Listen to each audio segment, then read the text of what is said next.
This is just to give you some quick painting tips. Based on what I saw in the video, if you're worried, I probably wouldn't use the roller. I would use a brush. And if you don't want fumes, the brush is going to give you the least amount of fumes. Because the roller is going to use 20 times to 100 times more paint than the brush will, and the roller you're gonna spread. So that's the number one reason. The next thing is that depending on the a lot of variables, the new paint is not going to match the old existing paint on the wall exactly.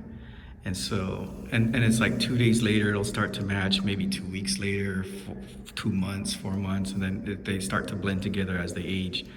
But so it might match, but it might not.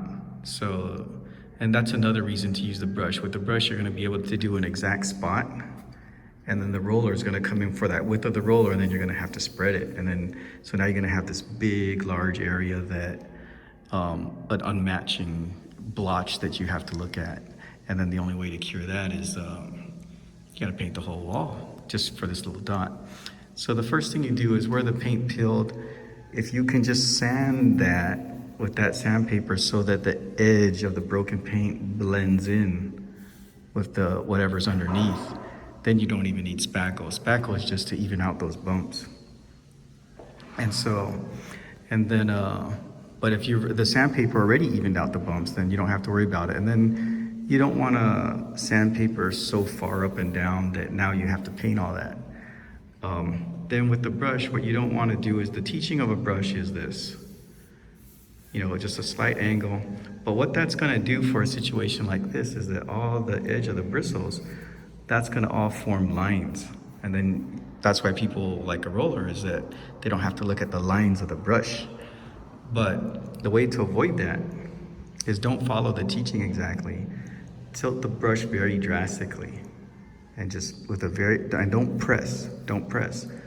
With a very light touch, just gently go over the wet paint. And what that's going to do is, it's going to, no matter what, the brush is going to leave lines on that wet paint.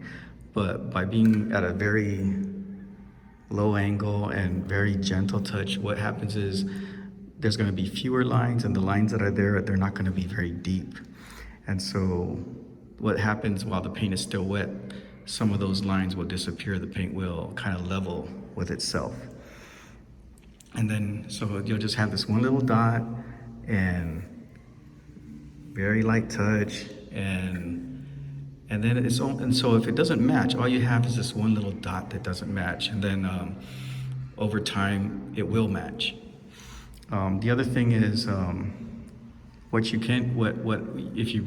someone really wants the roller, what I would do is I might put a little dot on the spot that needs to be painted, and then with a dry roller, go over it and spread it out with the dry roller. And what that will do is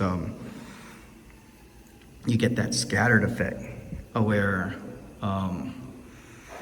and so because of its scattered effect, that will, where you have parts of paint and parts of no paint, and it sort of blends in the new paint with the old paint. And that's another way to, instead of just having this one big heavy wet paint, and then it's a clear line where the new paint and the old paint is, then it really stands out, and you have to look at that, and it's not always pleasant. But if you get that scattered effect, because the roller is not completely saturated with paint, it's kind of like when a roller, if you're painting a surface and the roller starts to run out of paint, and you start seeing it's not coating the wall fully, and that's what you're looking for.